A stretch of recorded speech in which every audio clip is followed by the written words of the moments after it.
Halo semuanya, perkenalkan nama saya Albert Niko di Keyboard dengan NIM 210030822. Kali ini saya ingin membuat video penjelasan mengenai selection CSS. Pada selector tag dengan contoh seperti berikut.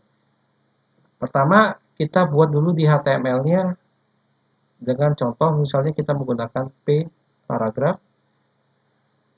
Misalnya saya berikan kata seperti ini. Ini adalah contoh dari penggunaan tag selector.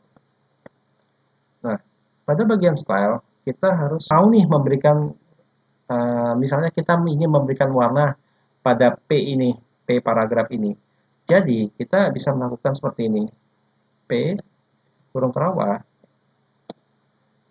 Habis itu kita masuk ini, misalnya kita akan berikan color warna biru. Nah,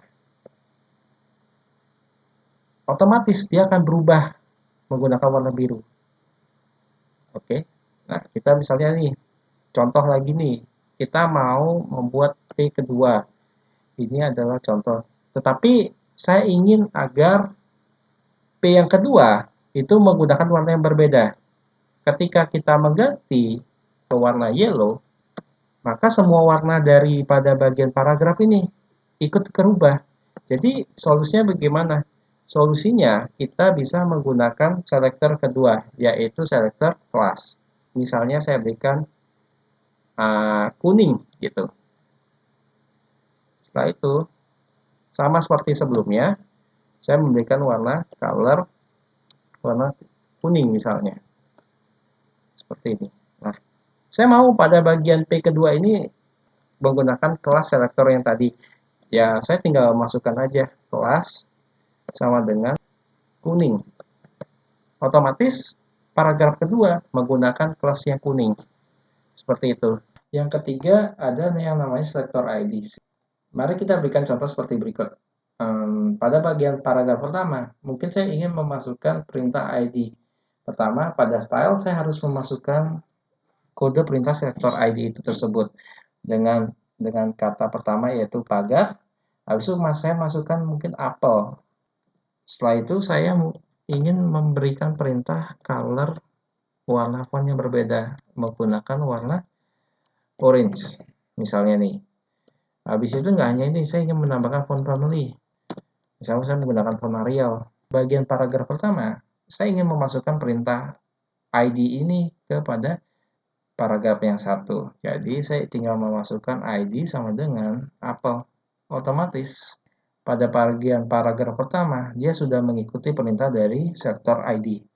Nah, yang menjadi pembeda antara selector ID dan kelas yang lebih spesifik adalah selector ID itu hanya dapat dilakukan satu kali perintah. Misalnya seperti ini. Kalau di kelas kita bisa menggunakan dua perintah yang sama. Misalnya ini. Saya menggunakan layar misalnya. Yang saya ingin rubah mungkin adalah background color-nya, yaitu menjadi brown. Nah, pada bagian kelas saya bisa masukkan nih yang perintah selector kelas yang kedua, yaitu layar. Otomatis dia melakukan dua kali eksekusi kerja, yaitu yang pertama adalah sektor kelas yang kuning dan yang kedua adalah sektor kelas yang layar.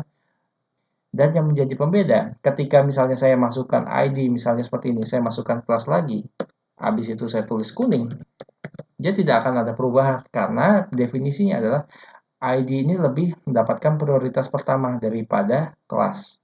Kita ke yang keempat yaitu selector atribut. Di awal-awal kita hapus dulu nih perintah yang sebelumnya yaitu yang di ID dan di kelas. Karena kita ingin menggunakan paragraf 1 dan paragraf 2 sebagai contoh. Nah, kita masukkan di kode atributnya. Bisa seperti ini. Atribut sama dengan warna.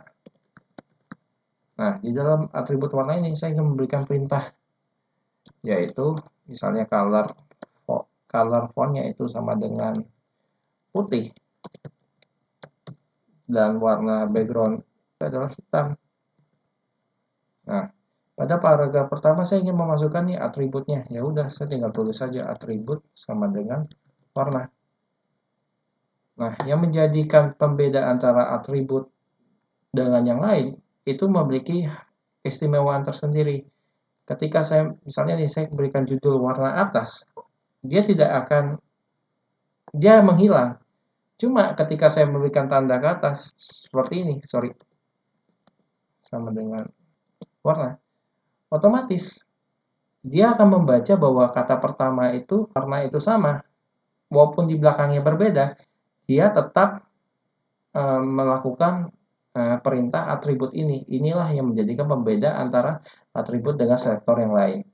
Sekarang yang kelima yaitu adalah selektor universal. Selektor universal itu memiliki perintah bintang di depannya. Nah, yang menjadikan ini pembeda dari antara yang lain juga adalah selektor universal itu adalah menyeleksi semua bagian kode pada bagian tertentu. Semisal seperti ini, saya misalnya kasih border size-nya 1 px, habis itu solid gray. Maka otomatis semua selektor yang di bawah ini menggunakan perintah selektor universal. Nah, dan yang keenam yang terakhir yaitu adalah selektor pressure. Nah, contohnya itu seperti berikut. Semisal nih saya membuat kata baru nih. Misalnya A, habis itu hare sama dengan pagar. Ini hanya contoh ya.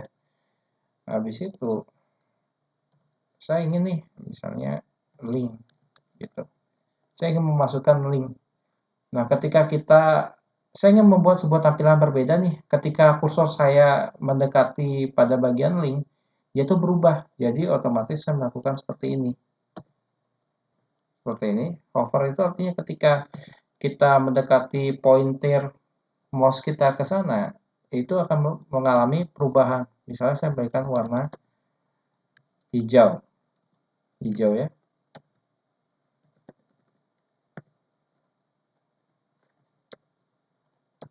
Otomatis ketika saya mendekati link yang tulisan ini, dia akan berubah warna menjadi warna hijau. Seperti berikut. Atau misalnya saya agar lebih terlihat itu font size.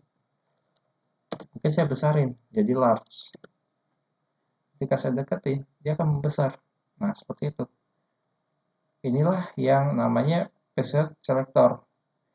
Dan sekian dari saya. Jika ada kurangan, mohon dimaklumi. Saya ucapkan terima kasih.